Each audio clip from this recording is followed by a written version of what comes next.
Avant de démarrer cette vidéo, n'oubliez pas de me soutenir en likant ou vous abonnant, tout en laissant votre avis en commentaire. Et ce qui est très important, c'est de regarder la vidéo entièrement afin de m'aider sur mon référencement par rapport à YouTube. Pour vous, ce n'est peut-être pas grand chose, mais ça pourrait récompenser mon travail effectué afin de vous satisfaire sur différentes vidéos que je peux vous proposer. Par ailleurs, si vous souhaitez avoir encore plus d'informations sur vos œuvres préférées, un manga, un animé comme Dragon Ball, Boruto ou encore même SNK, n'hésitez pas à rejoindre mon serveur Discord Manga News. Vous pourrez trouver tout type d'informations qui pourraient vous intéresser. Sur ce, je vous souhaite une excellente vidéo. Salut les KT, j'espère que vous allez bien. On se retrouve pour parler de Dragon Ball Kakumai avec le chapitre 5, un chapitre qui est sorti il y a un petit peu plus d'un mois, le 25 décembre 2021. Pour rappel, pour ceux qui n'ont pas encore découvert l'œuvre de Dragon Ball Kakumai, c'est une œuvre de la part du youtubeur Darkhoz, accompagné de Poisson Labo au dessin, et en co-scénariste, nous allons retrouver Rinko. Toutes les informations sont dans la description, et vous pouvez retrouver le chapitre 5 ainsi que les chapitres précédents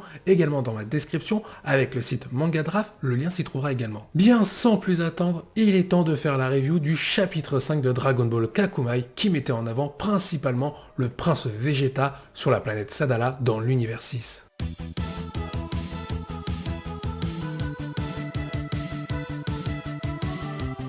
Le chapitre 5 va démarrer avec un discours du roi Saiyan sur la planète Sadala avec la demande de Vegeta qui était d'entraîner chaque Saiyan de l'univers 6 par rapport à sa propre expérience qu'il a pu acquérir dans l'univers 7 en tant que Saiyan pur. On retrouve du coup le grand roi en train de dire à son peuple que celui-ci doit s'entraider et s'entraîner durement afin d'être prêt pour la guerre qui aura lieu dans moins de 2 ans maintenant, c'est-à-dire la guerre entre les anges, mais surtout la guerre entre les univers. Le roi décide donc de confier une part de sa responsabilité et de sa confiance envers Vegeta pour que celui-ci puisse entraîner le peuple Saiyan de l'univers 6 à sa façon afin qu'il soit au mieux préparé à cette future bataille. Et Vegeta, pour arriver à ses fins et parvenir du coup à ses objectifs, il va s'entourer de l'élite de l'univers 6 au niveau des Saiyans. Et quand je parle d'élite, Vegeta n'y va pas avec le dos de la cuillère. Il va s'entourer avec 3 amiraux, l'amiral Fenel, l'amiral Loriak ou encore l'amiral Ruba.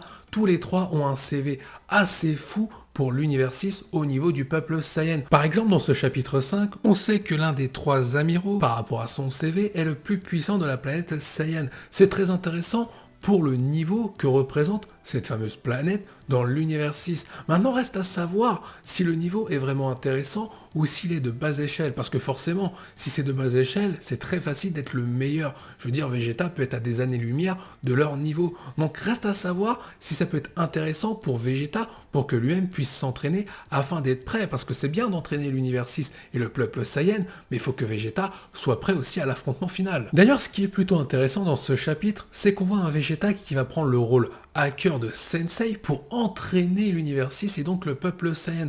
Cependant, sa légitimité par rapport à ce peuple est remise rapidement en cause par le peuple Saiyan, car pour l'instant, seul le roi lui fait confiance, mais pas les autres Saiyans. Du coup, à la fin du chapitre 5, ce qu'il se passe, c'est que Vegeta commence à s'embrouiller par rapport à son caractère, surtout en tant que Saiyan fier et orgueilleux, avec le peuple Saiyan qui veut désormais en découdre, notamment les 3 amiraux qui étaient censés épauler Vegeta, et Vegeta s'énerve en leur disant clairement qu'il se ramène, il est prêt à les défier et surtout les vaincre et les humilier peut-être. Mais dans ce chapitre 5, il n'y a pas que ça, il y a d'autres éléments. On retrouve Broly, Bulma ainsi que leurs compagnons Don Jaco qui viennent d'arriver sur la planète Sadala dans l'univers 6 afin d'épauler Vegeta dans son rôle et peut-être pour que Vegeta puisse s'entraîner avec Broly afin de rester au niveau, car comme je l'ai dit précédemment, Vegeta devra être prêt également pour l'affrontement final. On retrouve également des moments prometteurs par rapport à des débuts de relations entre personnages, notamment la relation entre Broly et Kale, qui ont un petit peu un coup de foudre par rapport à leur potentiel berserker non maîtrisé. Alors, c'est pas dit clairement dans ce chapitre, mais c'est clairement sous-entendu le fait que les deux se regardent et se fixent, c'est en lien avec leur pouvoir un peu sauvage. On a même des moments comiques, on retrouve par exemple Bulma qui arrive sur la planète Sadala avec Broly. Bulma est totalement malade suite à la nourriture qu'elle a mangée, la nourriture qui avait été proposée par Broly, soit des pattes d'araignée. On a encore le moment où Vegeta détruit le robot de Jaco qui permettait à Jaco de localiser Vegeta pour que Broly, Bulma, Jaco ainsi que les compagnons de Broly comme Shilai puisse retrouver Vegeta. Sauf que Vegeta, lui, il en a rien à faire de ses gadgets, il préfère les détruire et être tranquille de son côté. Et Jaco lui dit clairement que ça coûte une fortune, mais Vegeta en a rien à taper. Mais Jaco a une dernière répartie qui fait mal en lui disant « Oui, mais en attendant, j'ai ramené ta femme sur la planète. » Et là, Vegeta est un petit peu dégoûté. De plus, j'ai aimé la petite référence lorsque le robot de Jaco localise Vegeta. On peut voir que sur la carte d'identité de Vegeta, si on peut dire ça comme ça, c'est un peu le design de Vegeta au tout début de Dragon Ball Z avec son armure. C'était plutôt cool cette petite référence par rapport à son design. Il y a quelque chose que j'ai particulièrement aimé dans ce chapitre 5, même si on retrouvait cette caractéristique dans les précédents chapitres, dans celui-ci, c'était vachement plus appuyé, c'est le côté découverte. C'est-à-dire qu'on débarque dans un nouvel univers avec Vegeta ainsi que ses compagnons, et on découvre la planète Sadala, notamment le royaume avec le roi dans les précédents chapitres, mais on découvre aussi dans ce chapitre 5 la civilisation, notamment un centre commercial, un marché. On découvre vraiment les personnages qui habitent dans cet univers et notamment sur la planète Sadala. C'est quelque chose qui manquait à Dragon Ball Super, c'est-à-dire que pendant le tournoi du pouvoir, on connaissait entre guillemets les participants qui vont s'affronter, mais au-delà de ça, on ne connaissait pas les univers. Dans Dragon Ball Kakumei, il y a ce côté analyse et aussi découverte qui manque cruellement à Dragon Ball Super. Et même dans ces moments-là, c'est la grande force de Dragon Ball Kakumei. On retrouve du comique, que ce soit avec le personnage de Bulma qui s'énerve envers des machos vis-à-vis de leur réaction par rapport aux femmes, ou tout simplement, on peut retrouver l'aspect design plutôt sympathique avec la nouvelle tenue de Broly, concocté par Bulma. Dans ce chapitre 5, on a la petite séquence émotion avec la famille Gohan et des références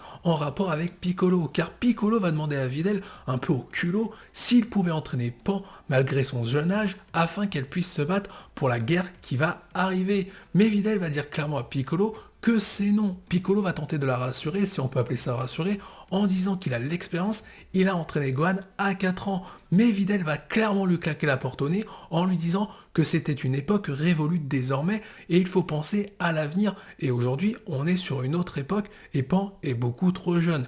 Plus tard, on va retrouver Gohan en train de discuter avec Pan, qui essayait de s'endormir, et il va clairement dire à Pan qu'elle doit suivre sa propre vision des choses et sa propre vie sans qu'on lui dicte ce qu'elle doit faire. Et ça, c'était la petite séquence émotion vraiment sympa entre Gohan et Pan. De plus, si on regarde bien l'œuvre officielle de Dragon Ball, on peut voir qu'à la fin de Dragon Ball Z et même dans Dragon Ball GT, c'est plus la relation Goku-Pan qui est mise en avant que la relation Pan et Gohan. C'était un petit peu dommage à l'époque de passer à côté de ça. Dragon Ball Kakumei est en train de rectifier le tir. D'ailleurs, les auteurs de Dragon Ball Kakumei ont décidé de miser sur la jeune génération qui se trouve également dans l'univers 7 représenté par Goten et Trunks qui sont restés aux côtés de Whis qui leur propose un entraînement de qualité pour que Goten et Trunks individuellement puissent atteindre presque tout leur potentiel maximum, si ce n'est la totalité de leur potentiel, avant que ces deux personnages puissent fusionner en Gotenks. Forcément, si Goten et Trunks sont beaucoup plus puissants, alors leur fusion sera 2 fois plus élevée. Donc de ce côté-là, c'est très intéressant. Et Whis nous propose un petit exercice un peu synonyme de référence, comme aurait pu proposer Kaiô avec Goku pour la maîtrise du Kaioken. Et sur ce coup-là, j'ai beaucoup aimé la petite référence nostalgique qu'on pouvait retrouver, comme je l'ai dit précédemment, dans tout le chapitre 5. Il est vrai que j'ai des attentes par rapport à Dragon Ball Kakumei concernant le développement des personnages de Goten et de Trunks, car dans l'œuvre officielle, notamment Dragon Ball Super, leur développement est quasiment nul, on ne les voit jamais, et quand on les voit, on peut dire que c'est du sous-développement au vu de comment ils sont exploités. J'espère que dans Dragon Ball Kakumei, avec l'entraînement de Whis, Goten et Trunks seront mis en valeur par rapport à différents affrontements.